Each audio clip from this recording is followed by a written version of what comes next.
Зніклай былой спікеркі каардынацыйнай рады Анжэлікі Мельнікавай, магчыма, ужо няма ў жывых. Спецслужбы Лукашэнкі спрабуюць завербаваць працаўнікоў народнага антыкрызіснага ўпраўлення. Масаваны паветраны абстрэл Украіны і зноўку расійскія ударныя дроны ў небе над Беларусю. Пра гэта і не толькі распавядзём у аб'ектыве. Калі глядзіце нас у Ютубе, заклікаем ставіць лайкі, каментаваць і дзяліцца нашай трансляцыяй. Гэтак вы пашырыце аўдыторыю праўдзівых навінаў. Але не забывайцеся пра бяспеку. Для вас працуе Александр Баразенко, і мы пачынаем.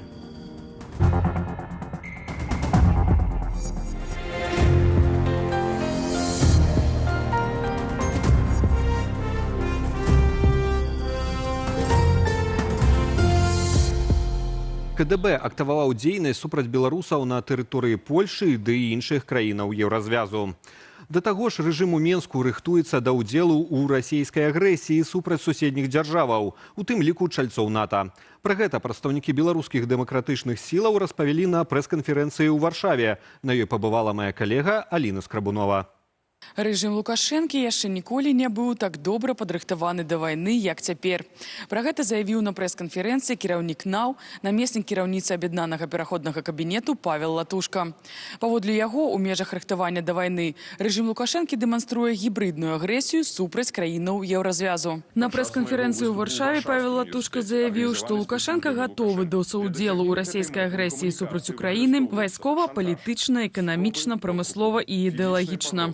Змяню законодаўства, Беларусь больше нейтральная краіна. Военная доктрина, концепция национальной бяспеки, дае магчымасць накіроўваць армію па-за межы Беларусі, дае магчымасць наносіць папераджальныя удары, што было выкарыстана Расіі падчас пачатку маштабнай агрэсіі ў 2022 годзе. Зменена сістэма мобілізацыі, она можа адбыцца значна хутчэй. Пры гэтым сам Лукашенко неаднаразова паўтараў: нам надо готовиться к войне. И дай Бог, чтобы этой войны не было. Больш падрабязна пра мілітарызацыю рэжыму распавядзе дакументальная стужка «Беларусь у зацісках вайны», якую каманда НАУ прэзентуе на сваім YouTube-канале ўжо ў нядзелю. Гэта ўсё рэальная пагроза. Калі плануецца мобілізацыйны рэзерв у Беларусі 300 000 чалавек, калі тэрытарыяльная абарона 150 000 чалавек, разам гэта 450 000 чалавек, калі павялічваецца армія, кантрактнікі паўтары разы. Гэта што? Гэта дзеянні? І для чаго яны робяцца? Бараніцца ад каго? Хтосьці верыць у тое, што Польша, Літва, Латвія нападзе на Беларусь? Ніколі. Разам з тым расце колькасць пагрозаў у бок прадстаўнікоў дэмакратычнай супольнасці. Толькі 27 і 28 ліпеня прадстаўнікі рэжыму спрабавалі завербаваць 7 працаўнікоў народнага антыкрызіснага ўпраўлення. Ім у месенджеры невядомыя асобы дасылалі паведамленні з прапановамі грошай і беспраблемнага вяртання ў Беларусь, шантажавалі і запалохвалі. Аналагічныя паведамленні прыходзілі і сябрам каардынацыйнай рады. Пагрозы высылання там нейкіх фізічных пагрозаў ці фотаздымкаў там чалавека з атрубленай галавой, напрыклад, ці там трупа там жанчыны забітага, я дасылалі віцэ-спікеркам такія фотаздымкі. Псіхалагічны ціск, то есть спроба справакаваць, стварыць такія умовы, што людзі не могуць эфектыўна працаваць, баяцца, ці нават давесці да такой сітуацыі, каб чалавек захацеў пачаць супрацоўніцтва. Вось такія захады прымае рэжым. Выступоўцы прыгадалі справу былой спікеркі каардынацыйнай рады Анжэлікі Мельнікавай, якая знікла 4 месяцы таму. Аднак да гэтага часу не з'явілася ніякай інфармацыі пра месца яе знаходжання, што выклікае ў нас падазрэнне, што можа яна ўжо і не жывая. Калі у вас ёсць падазрэнне, што з вамі ў камунікацыю ўступілі агенты рэжыму Лукашэнкі, Артём Брухан раіць наступнае. Ні ў якім выпадку не ўступаць камунікацыю, ні ў якім разе. Бо калі чалавек уступіў камунікацыю, нават любую, ён фактычна ўжо знаходзіцца ў распрацоўцы, ад яго ніколі не адстануць. Таму гэта ключавое. Чорны спіс заблакаваць, не звяртаць увагі. Паводле Артёма Брухана, пры дапамозе вербавання рэжым Лукашэнкі прагне ўзяць пад кантроль палітычныя інстытуты і грамадства, якія цяпер за мяжою. Нягледзячы на пагрозы, пераслед і спробу вербавання з боку рэжыму Лукашэнкі, дэмакратычныя сілы ў першай палове жніўня рыхтуюць дзве важныя падзеі. Слуханне аб'яднанага пераходнага кабінету перад каардынацыйнай радай, а таксама канферэнцыю «Новая Беларусь». Аліна Скрабунова, Белсат. Кіраўнік штабоў НАТО ў Еўропе прагназуе, што Расія будзе гатовая да нападу на альянс ужо праз 2 гады. Украіна папярэджвае, што здарыцца гэта можа яшчэ раней, падчас вучэнняў Захад-2025, што пройдуць у верасні ў Беларусі. Ці гатовая НАТО да такой пагрозы? Мы запыталіся ў дарадцы блоку Джеймі Шэй. Для НАТО галоўны выклік, галоўны вораг – гэта Расія. Але ж вядома, калі дзяржавы робяцца саюзнікамі Расіі і спрыяюць нарошчванню Расіі вайсковай моцы або здольнасці атакаваць Захад, тады гэтыя дзяржавы таксама робяцца праблемаю для НАТО. На жаль, ёсць доказы, што за апошнія некалькі гадоў Лукашенко больш цесна звязаў Беларусь з расійскую камандную структурою. Цяпер у Беларусі пастаянна размешчаныя расійскія войскі. Лукашенко прывітаў у Беларусі расійскую тактычную ядравую зброю, якая відавочна накіраваная на НАТО. І вядома, калі ў будучыні будзе расійская атака супраць НАТО, існуе высокая імавернасць таго, што Беларусь будзе ўцягнутая. У беларускім небе зноў заўважылі расійскія дроны. Выданне «Флагшток» са спасылкаю на маніторынгавы канал Е-Радар паведаміла, што ўчора ўвечары ў нашу паветраную прастору залецелі прынамсі 5 БПЛА. Пролет беспилотников зафиксовали над Нароўляй, Ельском, Брагином и Хойниками. Характерный шум от дронов чули и у Гомлі. Пасля публикации этой информации во украинских телеграм-каналах з'явились поведомления про небяспеку атаки беспилотниками, 5 з яких аккурат ляцелі з Беларусі у житомирскім кірунку. Загінулыя і параненыя мірныя жыхары. У выніку расійскіх удараў па цэнтры Краматорску сёння днём разбураны жылы дом. Уначы ж мішэнню масаванай атакі быў Кіеў. Расія нанесла ўдары спачатку з дапамогай ударных беспілотнікаў, пасля крылатымі ракетамі, а напрыканцы балістычнымі. У выніку нападу загінулі штонайменей 13 чалавек. Падрабязнасці ў Руслана Ігнатовіча. Першая хваля выбухаў у Кіеве прагучала каля 1:00 гадзіны ночы.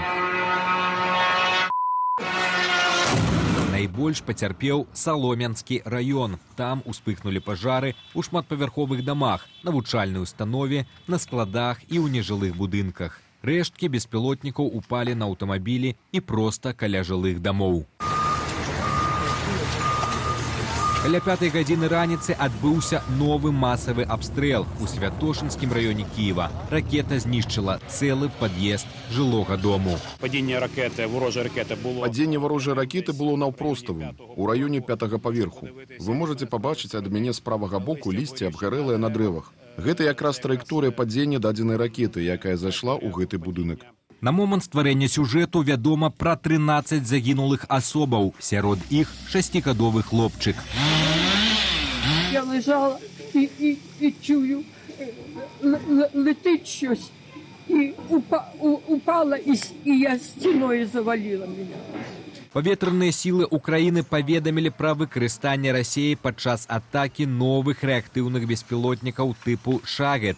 З паўночнага боку зафіксавалі да 8 такіх БПЛА. Яны здольныя развіваць хуткасць звыш 500 км на гадзіну, што робіць іх цяжкімі для перахопу. Наступным чынам расійскую атаку на Кіеў пракаментавала дачка адмысловага пасланніка прэзідэнта ЗША ў справах Украіны Кіта Келага. Киев зазнае масаваную атаку беспілотнікамі. Не сумнявайцеся, гэта адказ Пуціна на дэдлайн прэзідэнта Трампа. Ён выпрабоўвае рашучасць і сілу Амерыкі. Мы не павінны быць абыякавымі. Днямі амерыканскі лідар скараціў ультыматум Крамлю на падпісанне мірнага пагаднення з Украінай з 50 да 10 дзён. А напярэдадні Дональд Трамп абвясціў, што 1 жніўня ЗША уводзяць тарыфы ў дачыненні Індыі за набыццё расійскай нафты. На чарзе можа быць і Кітай. І ўжо сёння агенцтва Reuters паведаміла, што шэраг дзяржаўных кампаніяў Індыі адмовіўся купляць расійскую нафту. Руслан Ігнатовіч, Белсат. І інфармацыя ў працяг тэмы. Прэзідэнт ЗША Дональд Трамп патрабуе спынення вайны ва ўкраіне да 8 жніўня. Пра гэта заявіў прадстаўнік ЗША пры ААН Джон Келлі на паседжанні Рады бяспекі арганізацыі. Паводле дыпламата, Вашынгтон гатовы прыняць дадатковыя захады дзеля міру і ўзмацнення Украіны.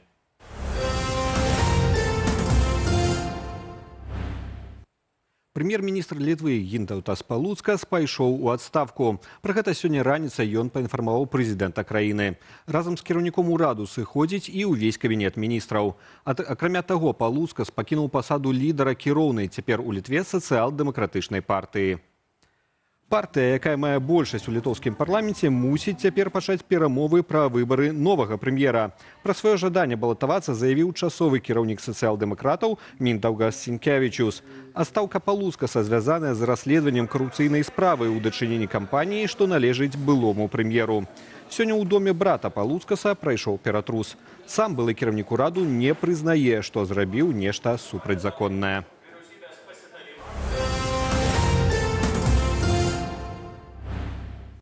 Заўтра, у першы дзень жніўня, моцна будуць шэраг зменаў у розных сферах, ад фінансавай да аўтамабільнай.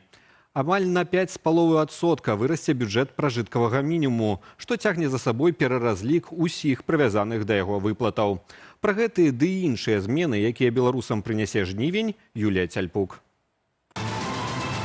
З 1 жніўня да 1 кастрычніка бюджэт пражыткавага мінімуму БПМ у сярэднім на душу насельніцтва складзе 488 рублёў. Для працаздольных на 53 больш, а для пенсіянераў на 113 рублёў менш. Для няпоўнагадовых 477 рублёў. Траціну ад гэтай сумы складзе матэрыяльная дапамога на школьніка. Гэта 143 рублі. Пры нараджэнні першага дзіцяці жанчына аднаразова будзе атрымліваць 4880 рублёў. Выплата на другое і наступных дзяцей 6830. Пераразлічылі залежны ад пражыткавага мінімуму памер цыклічнай дапамогі для догляду дзіцяці да 3 гадоў і дзіцяці з інваліднасцю. У сярэднім на 22 рублі вырастуць сацыяльныя пенсіі і ўзроставыя даплаты грамадзянам пасля 75 і 80 гадоў.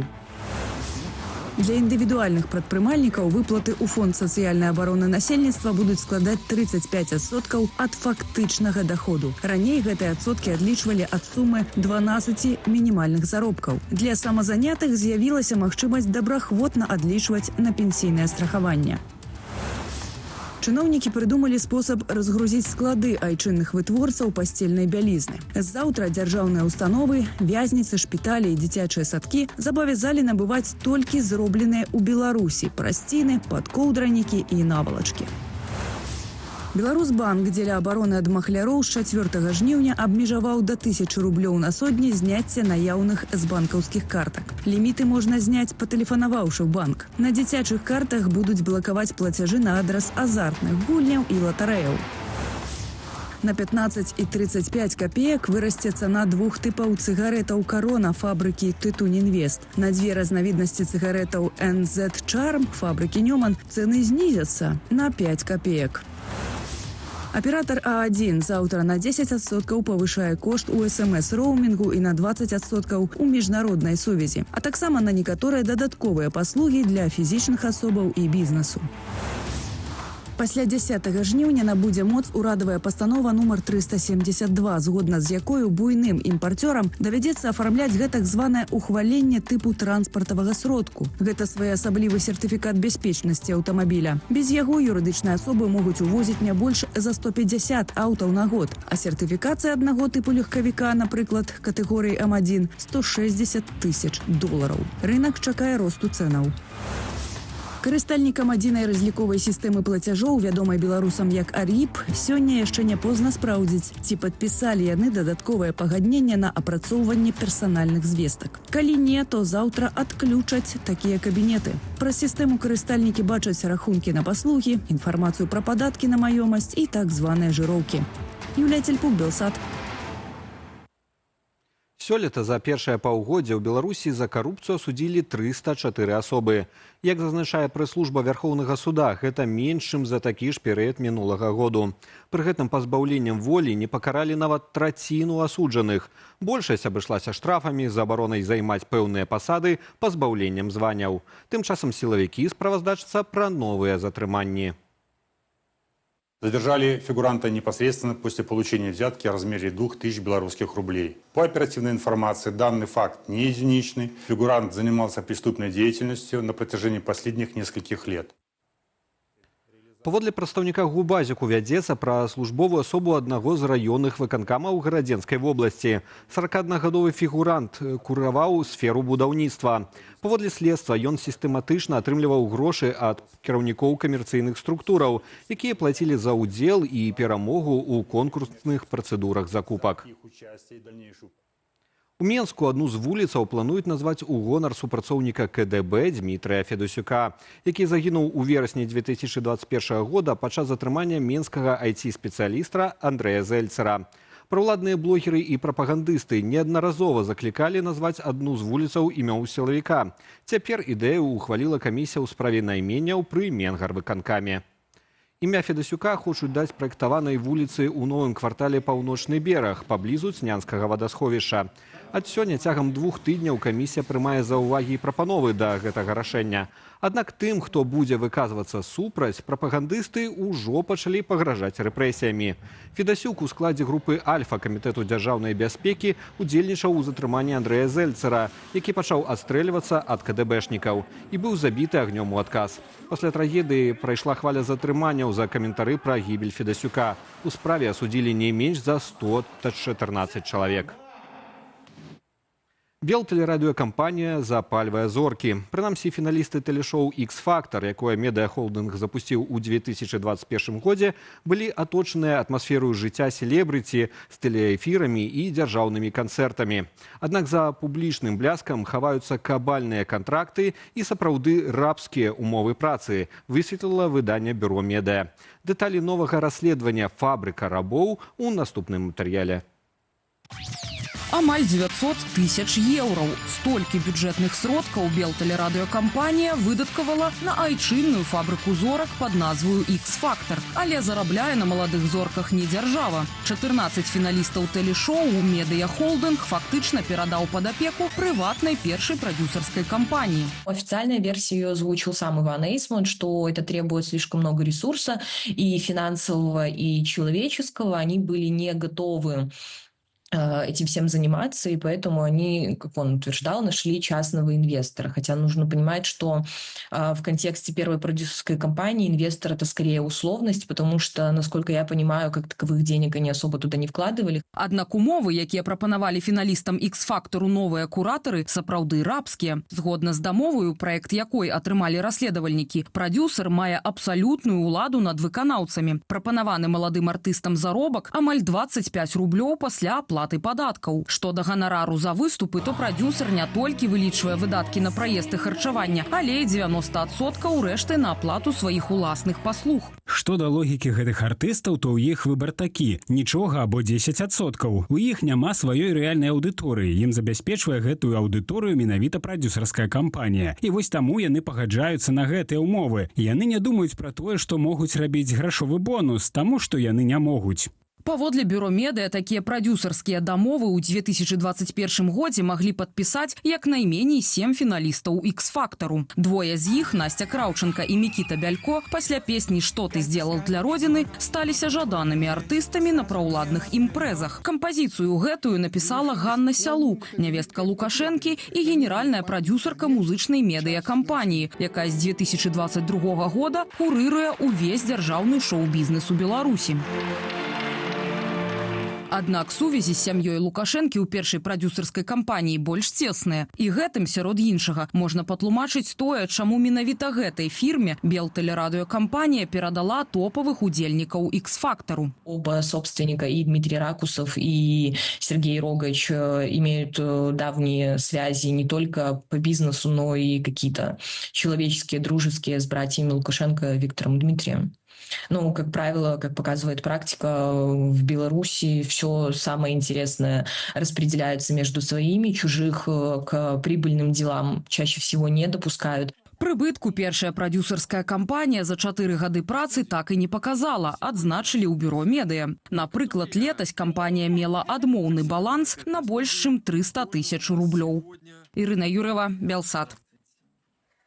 Пакуль ратавальныя і камунальныя службы ліквідуюць наступствы непагадзі, якая амаль штодня псуе інфраструктуру, валіць дрэвы, залівае вуліцы, стыхія атакуе з новай сілай. Сёння пад вадой апынуўся Салігорск. Затапіла, між іншага, сутарэнні раённай бальніцы, спартова-відовішчнага комплексу, прадуктовых крамаў. Нашая рубрика без каментара.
Больш навінаў у тэлеграм-канале Белсата. QR-код для пераходу на вашых экранах. Я ж на гэтым завяршаю сённяшняе выданне «Аб'ектыву», але інфармацыйны вечар на Белсаце працягваецца. Далей вас чакае агляд найцікавейшых публікацыяў нашай інтэрнэт-старонкі і студыя Белсат, якую мы правядзем разам з Алесем Залеўскім. Так, вітаю, гаспадарства. Нарабіла шуму сённяшняя нарада Лукашэнкі з дыпламатамі. Няўжо нас чакае разварот Беларусі на захад? Александр Фрыдман нам дапаможа з гэтай тэмай, а Ярослав Романчук раскажа, чым адрозніваюцца карупцыі ў Беларусі і ўкраіне. Гэта неўзабаве. А пакуль агляд найцікавейшых публікацый нашай старонкі belSat.eu.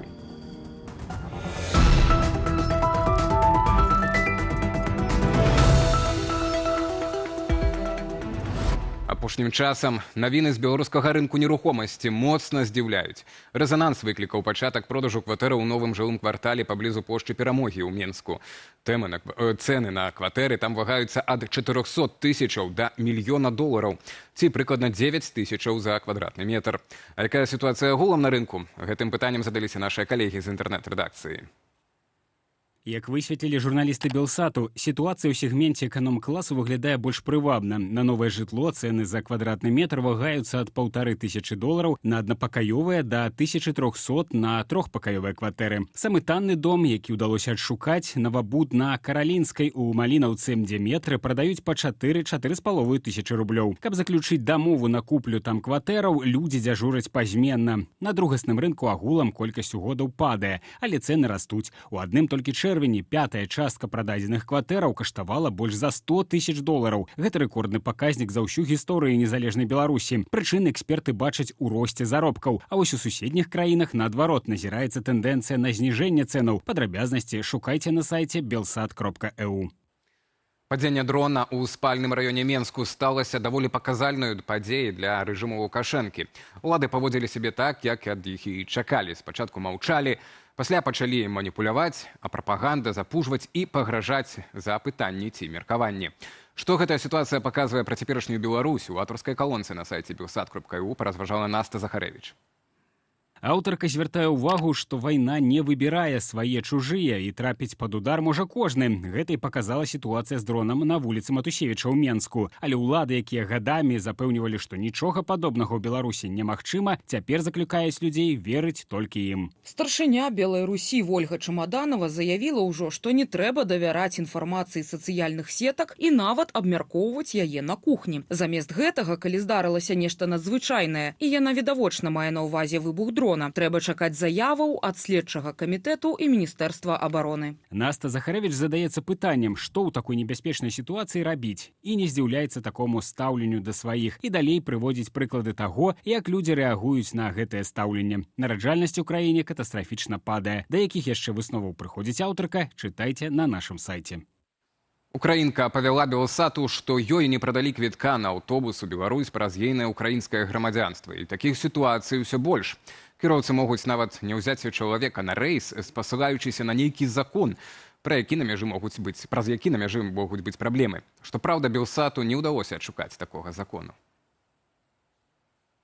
Нічога пра абмежаванні не ведаюць у амбасадах Украіны ў Менску і Варшаве. Таму нашыя калегі са старонкі belsat.eu звярнуліся па каментару памежны камітэт. У нас няма такога, што мы грамадзянаў Украіны ўсіх не пускаем. У той жа час любому замежнаму грамадзяніну можа быць адмоўлена ва ўездзе ў краіну. Праз тэлефон вам ніхто не скажа, ці прапусцяць вас. Гэта вы даведаецеся толькі на мяжы. Аўтары прыйшлі да высновы, што практыка беларускіх перавознікаў незаконная. У чым жа можа быць рэальная прычына такіх паводзінаў кіроўцаў, чытайце на нашым сайце. Улады Беларусі ваююць з дэмакратычным рухам, як умеюць, рэпрэсіямі. Паказальны выпадак апошняга часу – прызнанне экстрэмісцкім ювелірнага брэнду «Беларускі край». А цяпер яшчэ і пагрозы кліентам, пры тым, што праўладныя структуры спрабуюць паўтарыць поспех такіх незалежных ініцыятываў. Але ці ўдасца ім захапіць сэрца беларусаў чырвона-зялёнымі вырабамі ці іншым мэрчам? Нашыя калегі паглядзелі, якую альтэрнатыву маюць ідэалагічна правільныя беларускія брэнды. Гэтак дзяржаўны Белювеліргандаль прапануе на сваім сайце два тавары. Афіцыйны герб пад золата і сцяжок, таксама ў залатым аздабленні. Сітуацыю спрабуюць уратаваць індывідуальныя майстры. Гэтак дзве майстаркі з Гомеля лепяць чырвона-зялёныя крышталікі ў форме сцяга на кепкі і плятуць сэрцы з бісеру афіцыйных колераў. Ці карыстаюцца такія вырабы попытам, а таксама ці паўтарыў поспех мэрчу ад Сімбаль-Бай лукашэнкаўскі брэнд «Первый», чытайце на нашым сайце. Лукашенко зноў распачынае гульню з захадам «Адарвіце мяне ад Масквы», а таксама чаму ў Беларусі бальшыня асуджаных за карупцыю трапляюць не за краты, а дадому. Ужо цяпер абмяркуем гэтае пытанне з топавымі экспертамі ў рэгіёне.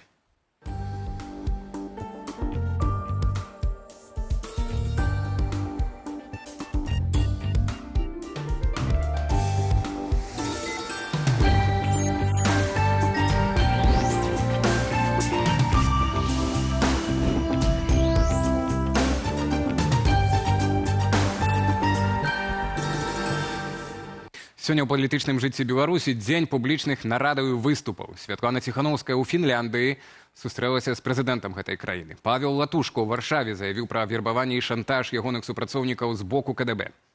А Александр Лукашенко выдаў трохгадзінную нараду з дыпкорпусам Беларусі. Асноўнае пасланне чыноўнікам – арыентавацца на пацяпленне адносінаў з ЗША і Еўразвязам. Паводле Лукашэнкі, у перыяд прэзідэнцтва Дональда Трампа Беларусь мае акно магчымасцяў, каб, цытата, «разабраць завалы, створаныя Вашынгтонам і шкодныя для гандлю Беларусі на сусветных рынках». Ужо сёлета афіцыйны Менск зрабіў шэраг крокаў у бок Вашынгтону. У лютым пасля таемных перамоваў былі вызваленыя некалькі палітвязняў, сярод якіх і журналіст «Радыё Свабода» Андрэй Кузнечык. У чэрвені адбыліся перамовы Лукашэнкі з адмысловым прадстаўніком прэзідэнта ЗША ў справах Украіны Кітам Келагам. Пасля чаго былі вызваленыя і фактычна высланыя з краіны 14 чалавек, у тым ліку і Сергей Ціханаўскі. Афіцыйны Менск дэманструе жаданне вярнуцца на міжнародную арэну, скарыстаўшы геапалітычны момант і магчымы перазапуск амерыканскай замежнай палітыкі. Аднак, ці сапраўды гэта крок да дыялогу, ці толькі гульня на публіку перад абвастрэннем міжнароднай ізаляцыі? Ці магчымае пацяпленне стасункаў паміж рэжымам Лукашэнкі, паміж Беларусю і краінамі Захада? Запыталіся мы ў вас, паважаныя гледачы, пад нашай трансляцыяй у Ютубе. І прапановваем такія варыянты. Так, пацяпленне магчымае, і Лукашенка для гэтага пойдзе на саступкі. Іншы варыянт так, але Захад змірыцца з Лукашэнкам і дасць яму фактычна ўсё, што ён патрабуе. І яшчэ два варыянты. Не пры Лукашэнку гэта адбудзецца. І чацвёрты варыянт. Не Масква не дапусціць гэтага. Галасаванне ананімнае, у вас ёсць яшчэ паўгадзіны, каб выказаць сваё меркаванне. Так, ну і вынікі вельмі цікавыя, пакуль што не будзем іх агучваць напрыканцы нашай праграмы. Пабачым, як яны зменяцца цягам размовы з нашым спікерам на гэтую тэму. Александр Фрыдман, палітычны аналітык, з намі на відэасувязі. Вечар добры, спадар Александр. Добрый вечер, вітаю. Па вось гэтаму сённяшняй нарадзе шмат можна размаўляць, нейкія цытаты даставаць, але вось так, для пачатку, можа, агульнае вашае ўражанне, што гэта было? Ну, гэта, в прынцыпе, быў паўтор у пэўным сэнсе таго, што мы бачылі 4 гады таму. Лукашенко же сам сказаў, што вось такая нарада была 4 гады таму. Ну, там сітуацыя, канешне, змянілася знешнепалітычная, але ў цэлым гэта укладваецца ў логіку Лукашэнкі. Ён вось збірае такія нарады. Сёння гэта былі дыпламаты, іншым разам гэта будуць людзі, якія займаюцца сельскай гаспадаркай. Ну і з такой пазіцыі чалавека вопытнага, які адзін нібыта разумее, якая сітуацыя, дае парады. А парады ён, як вядома, гатовы даваць каму заўгодна. Сёння дыпламаты, заўтра працоўныя. Так, ну але гэта калі казаць па форме, па фармату, а па сутнасці, ну, Лукашенко зноў пачынае вось гэтую гульню з Захадам «Адарвіце мяне ад Масквы». Не, я б не сказаў бы, што ён вось гэтага, што вось гэтую гульню пачынае, таму што, напэўна, і сам разумее, што магчымасці вельмі абмежаваныя, таму яму было і важна падкрэсліць, там быў цэлы адмысловы спіч на гэты конт, наколькі важная Расія, што разам з Расіяй суверэнітэт, незалежнасць Беларусі нібыта залежыць цалкам ад Расіі. То бок ён разумее, што ў сённяшніх умовах нейкія гульні з Захадам, калі і праводзіць, дык трэба вельмі асцярожна і небяспека сур'ёзная. Таму і паводзіў ён сябе адпаведна. То бок месседж прыкладна такі: мы застанемся з Расіяй і, канешне, мы застаемся з Кітаем. Яму кітайскі чыннік важна было падкрэсліць, але ён зусім не супраць наладзіць, палепшыць стасункі з заходнімі краінамі. Але гэтыя разважанні, якія ён зрабіў, і, дарэчы, наконт Злучаных Штатаў, яшчэ больш наконт Еўропы, яны не выглядалі так ужо упэўнена. Гэта зусім не стасуецца з актуальнай сітуацыі. Ну што, напэўна, трэба заўважыць, прынамсі з тых урыўкаў, якія нам прадэманстравалі, Лукашенко рабіў выгляд, што тэма вайны ўвогуле не існуе. І гэта выглядала, ну, вельмі дзіўна. То бок ідзе вайна на межах Беларусі, сітуацыя абсалютна жахлівая, а тут усё, вось нібыта ёсць нейкія праблемы ў адносінах з Захадам, трэба сітуацыю выруліць. А вось пытанне, чаму такія праблемы ўвогуле ўзніклі, яно нават не ўздымалася. Так, тут цікавае пытанне, чаму не так вайну гэтую абыходзіць уже не першы раз. Вы сказалі, што асцярожныя мэты трэба, да, на захад, нават не паварот, а не ведаю, там на мікраправетрыванне так фортку ачыняць. Ну і Белта адпаведна таксама нават і артыкул назвала пра гэта, назвала тонкая настройка на внешнім контуре, так, вельмі тоненькая, так. Як матываваў, бо я не до конца, можа, з вами пагаджуся, што гэта звычайная была нарада, як бы там не было, это былі дыпламаты, так, весь дыпкорпус, ну і фактычна ён настрайваў сістэму на пэўны, можа, не разварот, але прынамсі, каб яны на захад смелей глядзелі. І вось як Лукашенко матывуе перад сваёй сістэмай паварот, магчымы паварот, так, ці гэтую тоненькую, што там, струйку на захад. Это не значит, что мы продажные такие, от всех отвернулись, и многовекторность означает, что мы поменяли курс развития и рвемся туда, за океан, или же в Европейский Союз. У нас там есть интерес, как и у всех. Это наши соседи, с ними надо выстраивать отношения, ибо быть в беде. А беды мы не хотим, мы уже наелись. Што за беда, на вашу думку? Якая беда будзе, якой беды боится Александр Лукашенко, і чаго он уже наелся? Вот, я так разумею, это и есть основная мотивация всего этого. Ну, там наконт вось такіх заяваў, бяда, дрэнныя рэчы, там было так шмат такіх досыць крыптычных заяваў, дзе Лукашенко не дакладняў, што ён тут мае на ўвазе. Рыторыка, сапраўды, ў адносінах да Захада не была такой ужо агрэсіўнай, я б сказаў, яна была бы умеранай, нават па лукашэнкаўскім памерах, напэўна, нават і стрыманая. Чаго ён баіцца? Ён баіцца пагаршэння стасункаў, ён баіцца адкрытага канфлікту. Ну, адкрыты канфлікт ён ужо фактычна ёсць, ён баіцца сутыкнення, ён баіцца вайны. Я думаю, што ён дакладна разумее, што тут не ўсё ў ягоных руках. Калі Расія вырашыць пайсці на абвастрэнне, гэтае абвастрэнне будзе. Калі Расія вырашыць выкарыстаць беларускі рэсурс, яна яго выкарыстае. Цікава было ў тым, што, сустракаючыся з дыпламатамі, Лукашенко рабіў выгляд, што вось актуальныя падзеі, якія зараз ёсць, якія маюць насамрэч цэнтральнае значэнне, той жа ультыматум Трампа, імклівае пагаршэнне расійска-амерыканскіх стасункаў, заходняя дапамога Украіне. Ён рабіў выгляд, нібыта нічога гэтага няма. І, канешне, калі выкарыстоўваеш такія тэрміны, як многавектарнасць, на якія ў Маскве рэагуюць вельмі востра, трэба адразу падкрэсліваць, што нікуды я не збіраюся, застануся на расійскім баку. Выглядала гэта ўсё досыць дзіўна. Я думаю, што для прысутных досыць дзіўна, бо хто, а яны так дакладна разумеюць, што магчымасці беларуска-заходніх стасункаў з амерыканцамі, з еўрапейцамі, яны залежаць ад агульнага кантэкста. Пакуль ідзе па-ранейшаму вайна ва Ўкраіне, а Беларусь стаіць на расійскім баку, там пра нейкае сур'ёзнае паляпшэнне стасункаў гаварыць не прыходзіцца. І тое, што тут Лукашенко ім закідаў: рабіце гэта, рабіце гэта, рабіце гэта. Я думаю, што яны робяць, шмат чаго робяць, но, як вядома, зрабіць ты можаш толькі тое, што ты ў стане зрабіць, якія ў цябе ёсць магчымасці. А калі палітычная сітуацыя такая, як ёсць, чтобы яны там не прапаноўвалі, гэта ўсё не ўспрымаецца. Так што гэтыя разважанні Лукашэнкі мне падаліся вельмі далёкімі ад рэчаіснасці. Гаспадар Александр, вось сённяшнія заявы Лукашэнкі, яны былі накіраваныя толькі на знешніх гульцоў, на знешнюю публіку, ці ўсё ж такі гэта нейкі сігнал і беларускаму грамадству ўнутры? Ён нешта хацеў данесці народу ўнутры краіны? Я думаю, у меншай ступені. Канешне, паколькі гэтыя кавалкі яны выходзяць у публічную прастору, гэта арыентавана і на беларускае грамадства. І ў гэтым сэнсе, калі ягоны меседж, у яго быў меседж, так гэта супакоіць, што не ўсё насамрэч, да, сітуацыя напружаная, но не ўсё так дрэнна.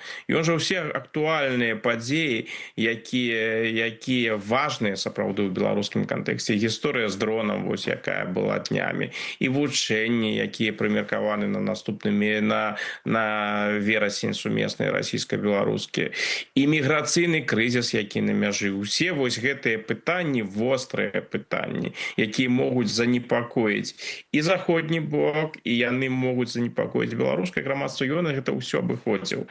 Ён імкнуўся прадэманстраваць, сітуацыя напружаная, але кантраляваная. І што яму было вельмі важна падкрэсліць, і тут, я думаю, арыентацыя як на беларускую аўдыторыю, так і на замежную, сваю суб'ектнасць. Таму ён і звярнуўся да тэмы акупіраваная Беларусь краіна ці не, залежнасці ад Расіі. Яму было важна паказаць: не, я самастойны гулец, калі вы жадаеце нечага дамагчыся ў беларускім напрамку, гэта ён уже звяртаўся да Захада, звяртайцеся да мяне, тут магчымасці ёсць. Тут гэтыя сігналы з боку Лукашэнкі яны былі, што ён гатовы да дыялогу, ён гатовы да супрацоўніцтва, і хоча, каб на яго звярнулі ўвагу. Вяртаючыся да ультыматуму, сёння Дональд Трамп пацвердзіў, што дэдлайн ультыматума 8 жніўня, якраз дзень перад гадавінай пратэстаў масавых у Беларусі. Ну і сёння таксама Лукашенко казаў пра акно магчымасцяў. Тая унікальная сітуацыя, калі і Ціхановская з Гатушкам, і Лукашенко кажуць пра акно магчымасцяў. Вокны, відаць, розныя, цікава так у іх, але яны іх бачаць. І як это ўсё можа быць звязана з ультыматумам, так і вось з гэтым, ну, такім мітусня, не мітусня, але спробамі дэмакратычных сілаў, так, Беларусі таксама ўвайсці неяк у гэтыя працэсы магчымых там перамоваў ці працэсаў, да, там нейкіх кантактаў паміж Беларусю. Спачатку прапанова круглага стала ў Штатах, сёння жорсткая пазіцыя па ціску ўжо Святланы Ціхановскай, так, датычна гэтага. Складваецца ўражанне, што два бакі у гэтым выпадку, і дэмакратычныя сілы, і Лукашенко, яны бачаць это акно, ну і хочуць максімальна прапанаваць свае нейкія канцэпцыі, так, таго, якім чынам это пацяпленне, збліжэнне з Захадам можа і на якіх умовах адбывацца. Вы як бачыце сітуацыю, якой цяпер апынулася весь працэс вакол Беларусі перамоўны? Ну, зноў жа, калі мы будзем паглядзім рэтраспектыўна на тое, што вось было апошнімі месяцамі, гэтыя кансультацыі паміж лукашэнкаўцамі і амерыканцамі, амерыканскія візіты, відавочна, акно магчымасцяў для кантактаў было. І вынікі таксама пэўныя ёсць. З боку Лукашэнкі гэта хутчэй былі інвестыцыі, вызваленыя палітвязі, але ўсё ж такі, ну, праз працяглы час былі там нейкія кансультацыі. І гэта ўсё прысутнічала. У якой ступені гэтае акно зараз адкрытае, тут я цалкам не ўпэўнены. Мы павінны пачакаць, чым скончыцца гісторыя з ультыматумам Трампа, якія будуць вынікі. Увогуле, мне падаецца, што любыя кантакты Лукашэнкі з амерыканцамі, збліжэнне Лукашэнкі з амерыканцамі, а значыцца і магчымасць для дэмакратычных сілаў праз амерыканцаў прасоўваць нешта там, свае жаданні, патрабаванні у адносінах да рэжыма, гэта магчыма толькі тады, калі стасункі паміж Расіяй і Злучанымі Штатамі больш-менш нармальныя, канструктыўныя, без абвастрэння. Калі сапраўды зараз будзе гэтае абвастрэнне, калі будуць тарыфы, калі Трамп узмоцніць свой ціск на Расію, відавочна адносіны пагоршацца, яны ўжо пагаршаюцца, мы ж бачым, што апошнімі днямі адбываецца. Тут я думаю, што ў гэты момант нейкія магчымасці для дыялогу паміж Лукашэнкам і амерыканцамі таксама скончацца альбо будуць пастаўлены на паўзу. У сённяшніх умовах вельмі цяжка сабе ўявіць з аднаго боку пагаршэння амерыкана-расійскіх стасункаў, а з другога боку раптам нейкае паляпшэнне, нейкі дыялог, нейкі прарыў у кантактах паміж Лукашэнкам і Злучанымі Штатамі. То бок таму гэтыя разважанні яны выглядалі сёння досыць дзіўна. Калі б гэта было там, не ведаю, месяц таму, можна было б сказаць, так, вось і быў вынік, і Ціханаўскага вызвалілі, амерыканская дэлегацыя на чале з Келакам была ў Беларусі. Але зараз апошнімі тыднямі ніякіх навінаў на гэтым напрамку няма, і наадварот ідзе пагаршэнне стасункаў паміж Расіяй і Злучанымі Штатамі. Спадар Александр, былі паведамленні заходніх СМІ, што адміністрацыя Трампа і ягоная каманда на пачатку тэрміна прэзідэнцкага разглядалі магчымасць таго, што Лукашэнку нейкім чынам удасца выцягнуць з гэтай арбіты Масквы. На ваш погляд, ці гэты сцэнар усё яшчэ ў гульні, ці ўсё ж такі у Вашынгтоне ўжо зразумелі, што маюць справу з хаўруснікам Крамля і менавіта так выбудуюць свае стасункі? Я думаю, што калі гэтыя разважанні ў амерыканцаў былі, то яны былі выключна тэарэтычныя і без нейкай сур'ёзнай глебы. Потым былі гэтыя кансультацыі з Лукашэнкам, гэтыя размовы. Я думаю, што вось пасля гэтых размоваў амерыканцам стала зразумела, што гэта ў прынцыпе немагчыма. Яны б хацелі б зменшыць уплыў Расіі і ўплыў Кітая на рэжым Лукашэнкі, але гэта не з вобласці рэалістычнага. Так што я думаю, што на дадзены момант у іх такіх надзеяў няма. Яны хутчэй разглядаюць гэтую сітуацыю як даволі нізкі ўзровень дыялогу. Краіна Беларусь для іх цікавая ў кантэксце вайны, паколькі яна мяжуе з Украінай, акрамя таго яна мяжуе з Польшай, якая член НАТО і на якой таксама знаходзяцца амерыканскія войскі. Калі мы ўявім сабе нейкі акт агрэсіі з беларускага боку у дачыненні Польшы з боку Беларусі альбо з боку Беларусі і Расіі, гэта што будзе азначаць? Фактычна амерыканскія вайскоўцы будуць уцягнуты ў вайну, ў канфлікт. Толькі з гэтай прычыны ўжо Беларусь у пэўным сэнсе можа зацікавіць амерыканскі бок. То бок яны з Лукашэнкам размаўлялі і зноў жа вялі перамовы на досыць нізкім узроўні. Ім было важна пачуць, што жадае Лукашэнка, як Лукашэнка глядзіць на падзеі ва ўкраіне. І гэтую магчымасць яны выкарысталі, каб вось за тыя размовы, за тыя кантакты, за тыя дыялогі Лукашэнка заплаціў вызваленнем палітвязняў. У тое, што Лукашэнку можна яшчэ выцягнуць, перацягнуць на амерыканскі бок, я не думаю, што там такія наіўныя людзі, якія гэта разглядалі ўсур'ёз. Прынамсі, што не думаю, што ёсць людзі, якія гэта сёння ўсур'ёз разглядаюць. Дзякуй вялікі за размову. Александр Фрідман, палітычны глядальнік, быў з намі на відэасувязі. Абмяркоўвалі мы сённяшнюю нараду Александра Лукашэнка з дыпкорпусам нашай краіны, дзе шмат Лукашэнка арыентаваў чыноўнікаў на адкрыццё на захад. Праўда, якімі чынам, якімі рэсурсамі, так і не удакладніў. І мы тут з экспертам не высветлілі. Так што крочым да наступных тэмаў. У Беларусі ўжо колькі дзесяцігоддзяў працягваецца барацьба з карупцыяй, але перамагчы яе ўлады так і не здолелі. Паводле звестак Верховнага суда, сёлета за першае паўгоддзе асудзілі больш за 300 чалавек. І вось што паказальна, з гэтых 300 чалавек рэальныя турэмныя тэрміны атрымалі толькі 84 асобы. Астатніх чыноўнікаў проста адправілі дадому. Хоць законы супраць карупцыі ў Беларусі даволі жорсткія, на практыцы найбольш распаўсюджаным пакараннем для карупцыянераў застаецца адтэрміноўванне. Такі варыянт атрымалі 104 асуджаныя. Гэта значыць, што яны не ідуць у турму адразу. За імі будуць сачыць некаторы час. І калі за гэты час яны не падвядуць сілавікоў, то цалкам пазбегнуць зняволення. Астатнія 80 асуджаных атрымалі так званую хатнюю хімію, 20 умоўныя тэрміны. Некаторыя на агул абышліся штрафамі або нават неўдакладненымі пакараннямі. Лукашенка неаднаразова называў карупцыю іржою, аднак за больш чым 30 гадоў свайго кіравання ён так яе і не перамог. То можа, яна яго пераможа. Пабачым і абмяркуем гэта з нашым наступным спікерам Яраслаў Раманчук, вядомы эканаміст і старшыня Міжнароднага фонда свабоды, між іншым, з намі на відэасувязі. Вечер добрый, спадар Яраслаў. Я так разумею, вы з Киева. Адразу словы падтрымкі. Добрый вечер, з Киева. Это только Международный институт свободы, а не фонд. Прабачце, так. Удакладнім. Інстытут. Спадзяюся, ўсё добра ў вас, да, ну, інтэрнэт ёсць. Ну, і ще раз, словы падтрымкі, жахлівыя падзеі. Там, да такога хіба што немагчыма прывыкнуць. 500 шахедаў лятаюць, тут ведаеце. Так, мы тут адзін дром абмяркоўвалі, колькі ўжо 3 дні, які там заляцеў невядома як ідзе у Беларусь, а сёння якое пекла давялося кіеўлянам перажыць. Да нашай тэмы, да, вось, ну, першае, што хацеў, конечно, запытацца, ці вы пабачылі нейкія змены ў тым, як беларускія ўлады ставіліся да праблемы карупцыі да 2020 года і як разам вось з гэтай эвалюцыяй сістэмы в цэлым, так, і рэжымам Лукашэнкі эвалюцынавала гэта барацьба, ну, але ці ёсць у вас такія звесткі і разуменне гэтага?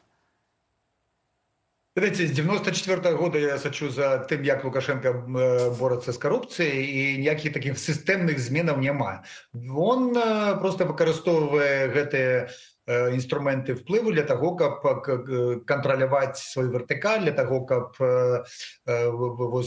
зрабіць все тое, чтобы ЗАО «Сям'я» яна выкарыстоўвала все ресурсы, і ніхто не быў пакараны з тых людзей, хто ўваходзіць у гэты ЗАО «Сям'я». Так што пасля 2020 года гэта толькі бенефіцыарамі той сістэмы сталі больш такія, ведаеце, людзі ў пагонах, людзі ў фуражках, вот, замест іншых сілавікоў. А так, сістэма такая, калі ты лаяльны, калі ты там выказваеш сваю там беспрынцыпнасць стасоўна там правоў і свабод чалавека, ты свой чалавек, ты свой салдат. Вось і Лукашэнкі такім прынцыпам карыстовваецца. Так што гэта барацьба з карупцыяй, гэта зрабіць сабе як мага больш лаяльных салдатаў, салдафонаў, якія б душылі свабоду і рабілі такімі жандармамі над грамадскім супольнасцю. Ну, ці можа выжыць тады функцыянаваць інакшая беларуская сістэма без гэтага карупцыйнага складніка? Ці ёсць сэнс на агул з ёй змагацца? Ці гэта змаганне тады толькі атрымліваецца, адбываецца для медыйнай карцінкі? Знаете, нават в Советском Союзе, как был железный занавес, там был партия была, и такой коррупции не было сярод кіраўнікоў, як яна есть сярод ЗАО «Сям'я» Лукашенко, и то коррупция гэта была. Так что тут натура людская, вось гэтых начальников розных роўняў, яна такая, что яна не дазваляе людям просто, ну, такие спакусы ёсць у дачыненні да ресурсаў и актываў. Такая вось значная улада гэтых чыноўнікаў і кантралёраў над людзьмі і рэсурсамі, што яны не могуць не паддацца гэтай спакусе, не быць карумпаванымі. Тым больш, што Лукашенко выкарыстоўвае гэтыя ўсе карупцыйныя промахі, хібы для таго, каб потым кантраляваць людзей, і хто там захварыўся ўзагалі, яму даюць, ведаеце, такую чорную работу, таму што ведаюць, што ён не спрыгне нікуды. Так што Лукашэнкі тоталітарны рэжым, дзяржплан і карупцыя — гэта як блізнюкі, яны заўжды будуць адзін за адным. Спадар Яраслаў, вы цяпер ва ўкраіне знаходзіцеся, і у гэтым канфлікце з Расіяй у мяне ёсць версія, такая думка, што той прайграе, каго першым дагоніць карупцыя. Так, Расію ці Украіну, мы ведаем, што, калі так нават параўнаць па медыйнай павесткі, што на першым тэме, конечно, першым месцы гэта вайна, але на другім гэта карупцыя і ў Расіі, і ва ўкраіне, да? У Расіі гэта і гэта зубы дракона, Курск, так, што ў 22 годзе былі і нічога там не зрабілі, і куча віцэ-губернатараў, куча генералаў ужо знаходзіцца ў Лефортава, а ва ўкраіне это апошнія дні, асабліва, так, это НАБУ, ўсё, што з гэтым звязанае. Вось, на вашу думку, а як справа ў Беларусі? Вось гэта іржа карупцыя, да, кажа Лукашенко, яна... Бо мы бачым звонку все маналітна. Все, як вы кажаце, завязана на одну сям'ю зверху уніз. Але ці мае пагроза карупцыі дзяржаве? Так, як это, напрыклад, ёсць ва ўкраіне, да, ў дадзены момант, так, ці ў Расіі. Ці вось бачна эта небяспека гэтай карупцыі? Ці яна вось на такім роўна, на такім Лукашенко дазваляе ўзроўні, каб яна не паралізавала там цела дзяржаўнае, каб яна не выклікала нейкія чорных лебедзяў? Ёсць сістэмная розніца паміж тым, што мы назіраем у Украіне. Тут, безумоўна, карупцыя – гэта такі біч, гэта адно з тых чыннікаў, які ўплывае на абаронаспроможнасць, на здольнасць краіны весці барацьбу з расійскім ворагам. Але ў Беларусі і ў Расіі гэта, ведаеце, калі у адным флаконе, як кажуць, так, гэта оргпрыступныя групоўкі, гэта дзяржава, гэта спецслужбы, гэта РПЦ, гэта ўсе гэтыя трохлітарныя арганізацыі, якія ўсё кантралююць. Ці можа, напрыклад, быць карупцыя ўнутры мафіі, напрыклад, Коза Ностра? Ну так, можа быць, там ёсць Карлеона, ёсць Капа ди Капі, а ёсць нейкія там, можа быць, бароны некага мясцовага ўзроўня, але атраслявога ўзроўня, якія таксама могуць свае там круціць якія свае там карупцыйныя справы. Але гэта не заважае той сістэме, якая створана, таму што асноўна Лукашенко збудаваў сістэму, калі ён працуе, па сутнасці, на галоўнага боса, які сидзіць у Крамлі, і ён таксама аб'ядноўвае вось гэту карупцыю дзяржавы, карупцыю мафіі, карупцыю гэтых усіх элементаў, якія і падпарадкоўваюцца яму. Тым больш, што гэта 1% людзей, якія кормяцца з гэтага ўсяго, яны вельмі добра маюцца. Яны з манаполію маюць, яны бізнесы маюць, яны, па сутнасці, маюць магчымасць за выключэннем, там, можа быць, Еўропы і Амерыкі, ездзіць па ўсяму свету, і нічога. Так што гэта сістэмная карупцыя, і калі будзе толькі менш рэсурсаў, калі пачнецца сварка за месца ў карыта, тады, можа быць, гэтыя самыя такія прагаліны быць у гэтай сістэме. Памятаеце,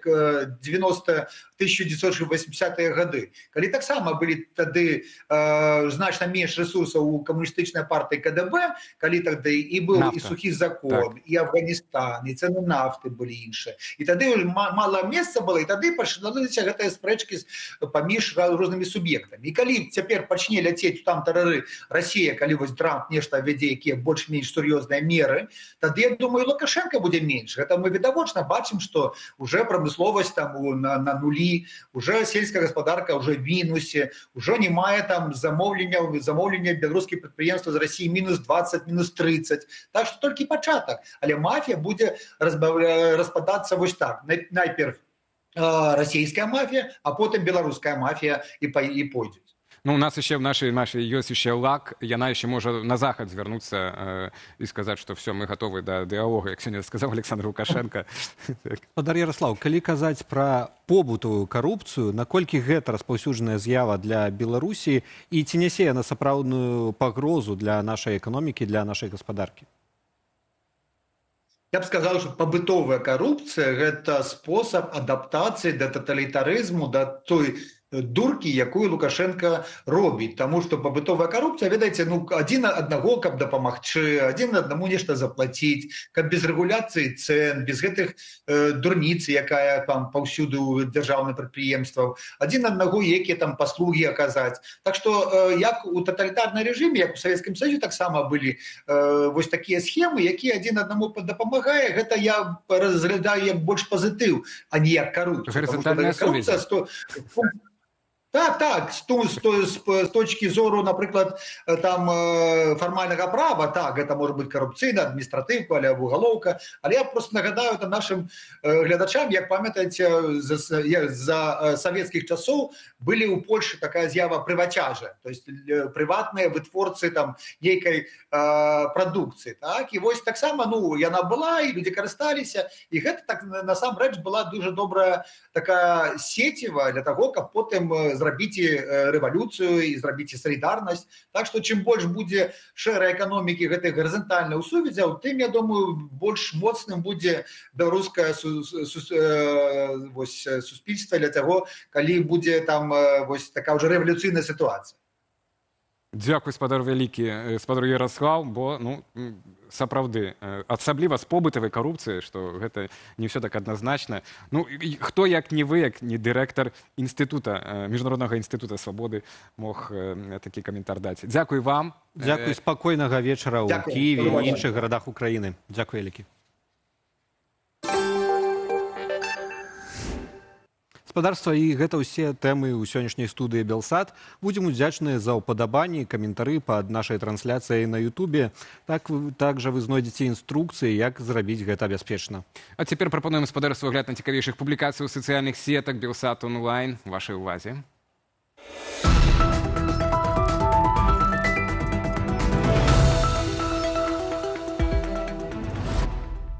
Да восені яшчэ месяц, а мы ўжо прыслухоўваемся да прыроды. У новым выданні рубрыкі «Рачанец» з Віктарам Шукіловічам галоўныя жнівеньскія прыкметы, якія падкажуць, якою будзе сёлетняя восень. Якая адна з галоўных прыказак, што сведчыць пра тое, што надвор'е на гэты дзень лічылася прагнозам на восень. Даведайцеся з відэо ў нашым інстаграме, а цалкам выпуск глядзіце на ютуб-канале Белсат Лайф. Дарагія сябры, 1 жніўня нас чакае дзень святой Макрыны або Макрэні. Як бачыце, само імя гэтай святой асацыюецца з макрэчай, вільготнасцю, дажджом. І гэта знайшло выяўленне ў народных прыкметах. Раней казалі «глядзі восень па Макрыне». Гэта адна з галоўных прыказак, якая сведчыць пра тое, што надвор'е на святую Макрыну лічылася прагнозам на будучую восень.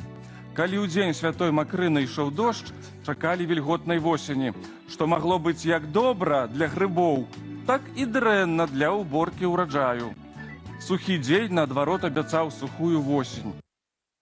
У меня з'явілася пытанне да Віктара, як народны календар змяняўся на працягу стагоддзяў разам з кліматам, бо што таксама мяняўся, і, адпаведна, 1 жніўня не мусіла быць мокра. Ёсць у вас версіі, дапамажыце ў чаце Я трансляцыі. думаю, Віктар можа на гэта адказаць ужо на найбліжэйшым выданні «Раніцы з Белсатам». Дарэчы, дзе і выходзіць рубрыка «Рачанец». А мы працягнем. Давайце, магнаты вялікага княства літоўскага пакідалі пасля сябе не толькі справы, але і вечныя сімвалы памяці. У новым выданні няпростых рэчаў гісторыя надмагілля Паўла Сапегі, падканцлера ВКЛ і гаспадара знакамітага замку ў Гальшанах, які некалі натхніў Владзіміра Караткевіча.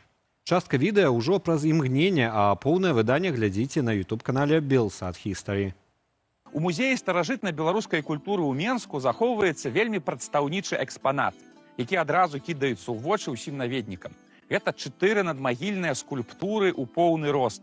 Адна з якіх выяўляе рыцара ў даспехах, які ляжыць, падпёршы галаву рукой, а 3 іншыя скульптуры жанчыну вельмі строгай, амаль манаскай вопратцы. Унікальная надмагільная экспазіцыя дайшла да нас з самага пачатку 17 стагоддзя і прэзентуе найстарэйшы захаваны ў Беларусі прыклад багатага магнацкага пахавання часу росквіту Вялікага княства Літоўска. Гэта надгробак вялікага літоўскага падканцлера Паўла Стэфана Сапегі і ягоных 3 жонак. Павел Стэфан Сапега, прадстаўнік аднаго з наймагутнейшых магнацкіх радоў ВКЛ, пражыў доўгае і насычанае жыццё. Так, неўзабаве будзе наступны наш элемент з Белсат онлайн, але перад хацелася падвесці вынікі нашага пытання.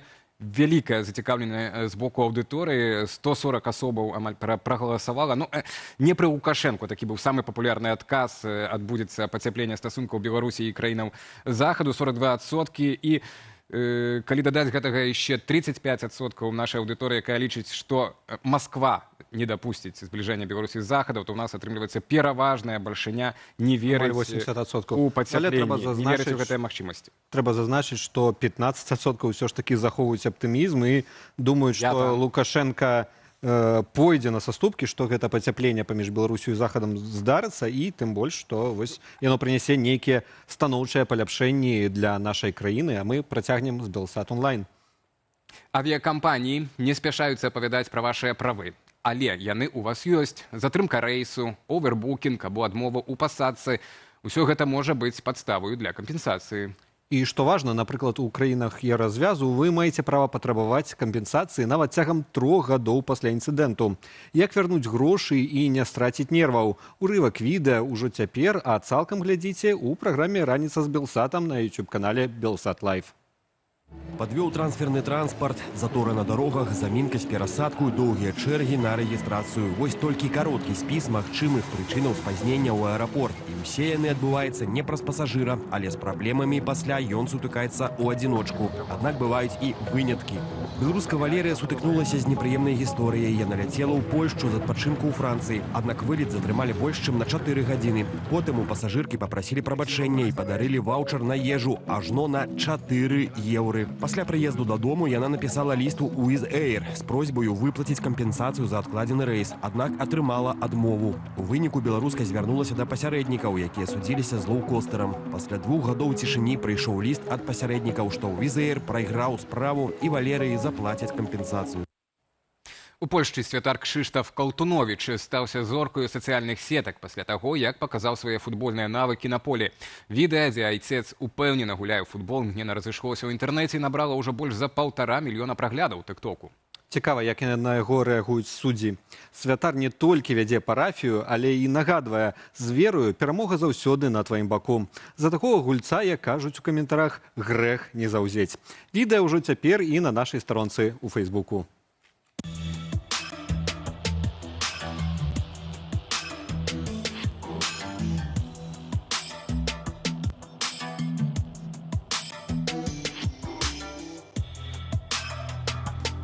Цікава, ці хтось із гульцоў адважыўся сваліць на святой майце. На гэтым у нас усё. Дзякуем вялікі за вашу актыўнасць у чаце нашай трансляцыі. Усім гарачае прывітанне не можам асабіста, на жаль. Ну і за вашыя лайкі. Як гэта зрабіць бяспечна, яшчэ не позна гэта зрабіць цяпер.